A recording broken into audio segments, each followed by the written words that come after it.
Hey there, garden friends. It's Heather at Bush Poppy Farm coming to you from the greenhouse where it is currently 49 degrees Fahrenheit, 9 degrees Celsius, but warmer in here than outside.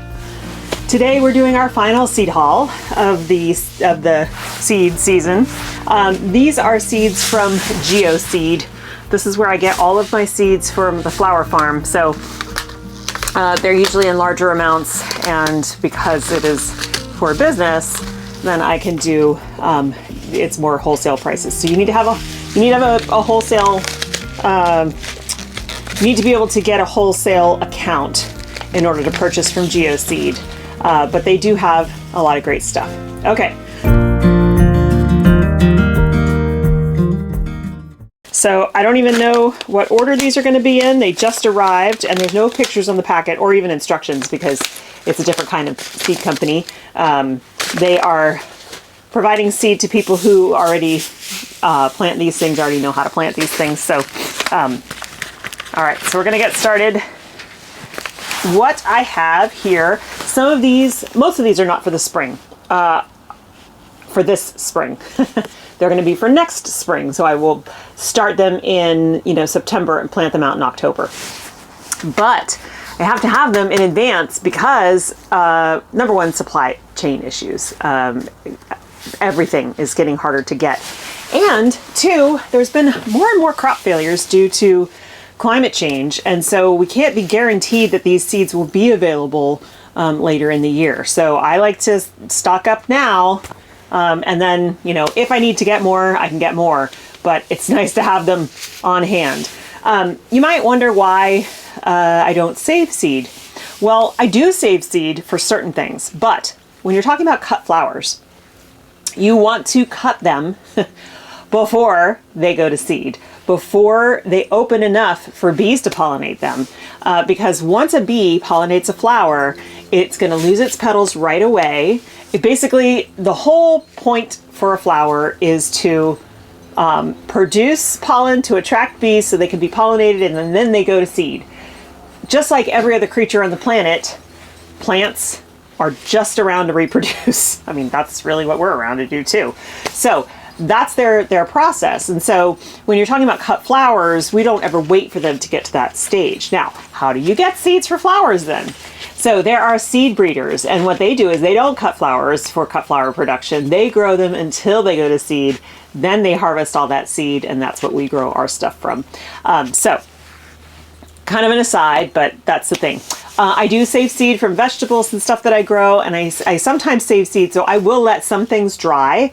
Orlea and Amimagus and some other stuff like that, super easy. Oh, Scabiosa, all those really easy to collect seed from once they dry. And so I can just take a few plants and leave them, don't cut from them, leave them in the field, and then I can gather those up. And if it's a variety that I like, because most of those will come back true to seed. Some things will not come back true to seed. Dahlias, for instance, crossbreed like crazy. This is how we get a lot of new dahlia varieties. So if you want to grow dahlias from seed, which you can do, there's no guarantee that the seed that you collect is going to be what the parent looked like. So just keep that in mind. The way to get basically a clone of the parent plant is by tubers or cuttings. And I've got some videos on that I'll link down below. And we'll talk a little bit more about that in an upcoming video, because I'm going to share with you the dahlias that I'm going to be growing this year, as well as dahlias that I've ordered, and some changes that I've made to my dahlia program. So there's a lot of stuff in flux around dahlias. Okay, so moving on to seeds. Lots of sidetracking today. Sorry about that. So as I said, a lot of these seeds are seeds for next year that I will start for next year's hardy annuals. Next year meaning the 2023-2024 season. So, because I already have all my hardy annuals in the ground now, I don't really need to be starting any more of those. So these seeds that I will share with you that are hardy annuals, those will be for starting in September to go in the ground in October. Some of the summer ones will wait until 2024 as well. But some of these summer ones I think I'll try this year if they are a new variety that I don't already have. Okay, so first bunch, Ageratum. Okay, and I'm going to put photos up if I can for you for these. And then I'll put the photo credits in the show notes. So ageratum, I have red flint and timeless mix. These are also called floss flower. I actually grew them for the first time this year out at the farm. They did okay. Shorter stems than I would like, but I kind of knew that would happen because it was my first year growing on that property, and the soil needed some improvement. So I think this year when I grow them, they'll have longer stems. Also, they are frost sensitive, and I think I put them in the ground too early, and I think it stunted them a little bit. So they just didn't get to their full glory. But they're very pretty, and they make a really interesting addition to a bouquet as a secondary or filler flower. All right, next up, agrostemma. So I already have these growing. So these guys will probably be for next year. I have Ocean Pearl and Purple Queen. They are hardy annuals. They totally can handle frost. These are the ones that in my home garden have been nipped at by the birds. So I don't know if they're going to come back, but they're really, really pretty. I just love how like lacy and ethereal they are in bouquets. They're kind of a pain to harvest. It's kind of like harvesting bachelor button or scabiosa because there's just stuff everywhere. But I do like them. Okay, moving on. Antirrhinum, which is the scientific name for snapdragons. So of course I won't be starting these now because those are all in the ground.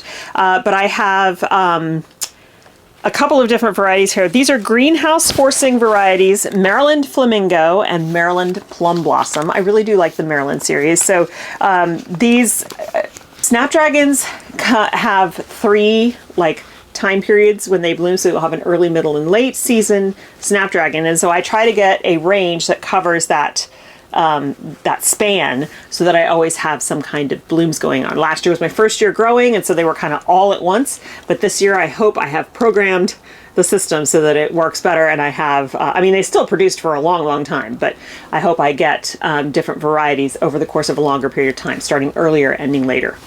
Okay, then I have the Madame Butterfly series, Madame Butterfly Bronze, Madame Butterfly Ivory, Madame Butterfly Rose, and then the Rocket series, I have Orchid. All right, now I have 2 Asclepias. This is butterfly weed, what we call butterfly weed. I have 2 varieties. One is blood flower. Oh, actually, they're both blood flower. I think I just ordered a lot. This is a really beautiful looking butterfly bush, and so I'm looking forward to planting it. I think that it will be great for the pollinators. I'm actually going to plant this one at the farm and here at home because my pollinator patch can always use new varieties. It brings in new and different varieties, species of pollinators. More blue plurum because I am going to need that for next year. I had no success. I think I talked to you guys about that. Blue plurum and bells of Ireland. These both need a stratification period, so probably in July I will stick these both in the refrigerator, and they'll stay in there till September when I'm ready to start sowing the seed. They're supposed to be direct sown, but like I said, I have not had good luck with direct sowing, especially these. These are hard to do. And so Lisa Mason Ziegler has a way that she does it with in seed trays with burlap. So I'm gonna try that because I would like to get good germination so I actually have seedlings to put out in the yard. Okay, I mean in the farm. Celosia, I have a couple of ones here. Let's see. So Celosia comes in two main forms. The kind of coral brain head looking, brain looking flower, which is really cool. Coxcomb is what it's called. And then it has the plume variety. So those are like feathers almost. I like the plume variety better only because it's really hard to work those crazy coxcombs into bouquets. They're bizarre. They do, when they're growing well, I mean, the stems on them are like sunflower stems. They're super thick. So it's really important that these get pinched early so that you have thinner stems because it's really challenging. But I still grow both. So I have the Chief series, which is the coxcomb variety. That's Chief Carmine and Chief Gold. other one is Chief Persimmon. That one's really cool. I'm looking forward to that. And then the Pampas Plume is the plumed variety that I'm going to grow. This is really my favorite. All right. So now I have a bunch of feverfew. The scientific name for feverfew is Chrysanthemum parthenium. And so when you see that, don't be fooled. It's not the chrysanthemums, the little mums that you buy around Halloween time. This is feverfew. Same family, obviously. Actually, same genus, family genus. That's just the species that are a little bit different. Okay, so this one is Ball's Ultra Double Tetra White. I really like the double feverfews. They're so pretty. Vegmo's Snowball, and this one is a pelleted seed. The seeds for feverfew are really tiny, a lot like snapdragons, and so having a pelleted seed makes it so much easier to to sow. And then Vegmo's Sunny Ball. Also a pelleted seed. Pelleted means they're coated in like a food grade material that breaks down when it comes in contact with water. So it encapsulates the seed, and so it's easier to see. It's usually bright yellow or white. It's easy to see when you sow, and they're bigger, so they're easier to sow. Okay, Cosmos. All right, I have, now these I'm starting soon, and there's a reason for that. So this is Cosmos Cupcakes White. I have a lot of other Cosmos that I've already talked about, that those are all going to go out to the farm. But these 3 Cosmos packets are being started for a client, because if you saw one of our earlier videos of doing the client renovating their garden, where we did the lavender hedge and we planted a bunch of stuff in one of their back beds. We're still doing work for them because we're going to add summer stuff. We're going to add dahlias as well as cosmos and eryngium. And so these were the cosmos that she picked out that she was interested in. Cupcakes White, Rubenza, and Sensation Mix. So those will be being started soon. Gomphrena. Now this one, I mean, I have so much Gomphrena, but there's a couple. So one of the things I noticed when I started doing a lot of dried flowers this year was that I had, and I've talked about this before, I had plenty of pastels, right? But not much in the way of, you know, the reds, the golds, the oranges, the yellows, which are really needed for the time when we are wanting dried flowers, which is like harvest time. And so I am going to grow a lot more of those colors this year. But I could not help myself with this Gomphrena, so I actually am going to start this one this year. This one is Audrey Bicolor Rose, and I thought it was gorgeous. So that will be coming in. I already have Audrey White. I just got an extra packet of it. And then speaking of those autumn harvest colors, I have QIS Orange and QIS Red. So these Gomphrena will really help bulk up the autumn colors for my dried flower program. And the Gomphrena, just like the Status and the straw flower, hold their color beautifully when they're dried. So it's really nice. And then I have Gypsophilia elegans, which is also known as baby breath. Covent Garden is the variety that I got. I have never grown baby breath before, but I started using it more and more this year in bouquets and getting it too for wedding clients. And so I thought, well, what the heck, I'll just start growing it. So you don't need a huge patch of it. It's kind of like feverfew. It really, there's so many stems on these and a ton of seeds in here. I think there's there's 5,000 seeds in this pack. So that's what I'm saying when talking about getting stuff from a wholesale seed supplier, you're talking about a lot greater number of seeds in each packet. Okay, and now we're moving on to, I have one marigold here. I've already got a bunch of marigolds, and I saved some seed too from this year's marigolds, but I wanted to add one. This is Cocoa Mix Bobtailed.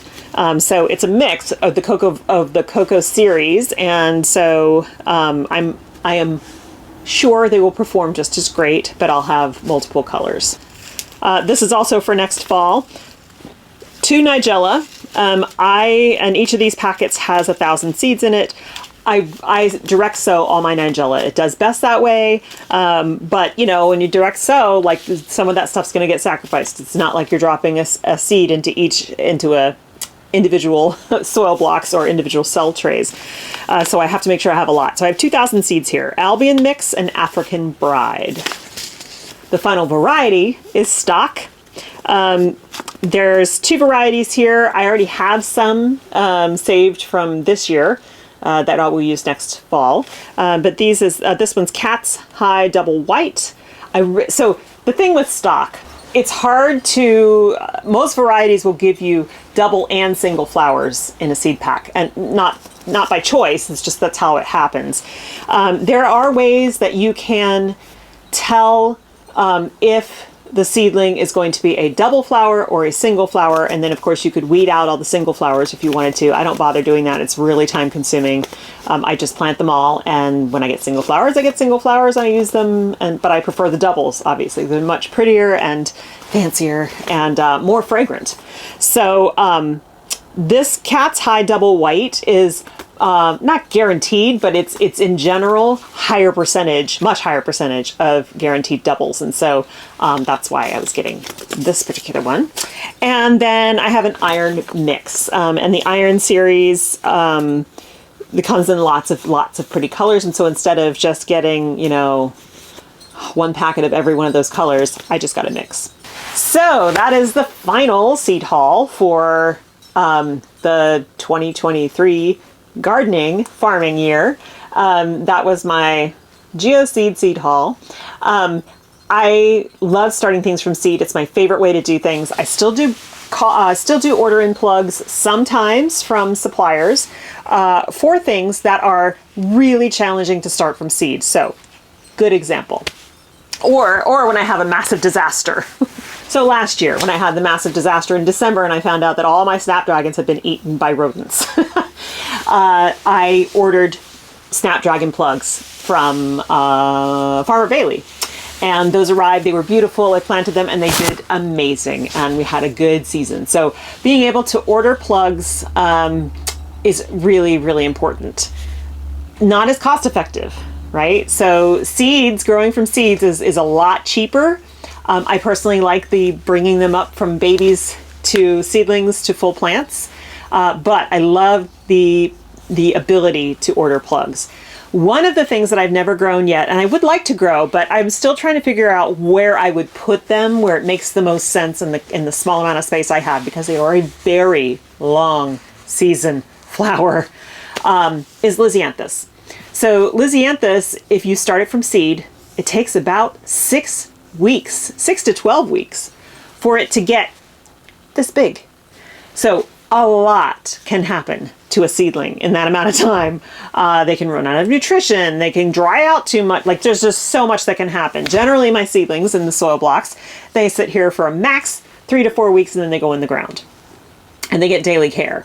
But Lisianthus is a whole other story. So I know professional flower growers who have said, I'm just going to buy Lisianthus plugs from growers who that's all they do, or that's one of the things they do in big greenhouses where they can really control everything. And so when I do decide to grow Lisianthus, I'm going to try doing it from plugs. I'll just try a tray at a time and see how it goes.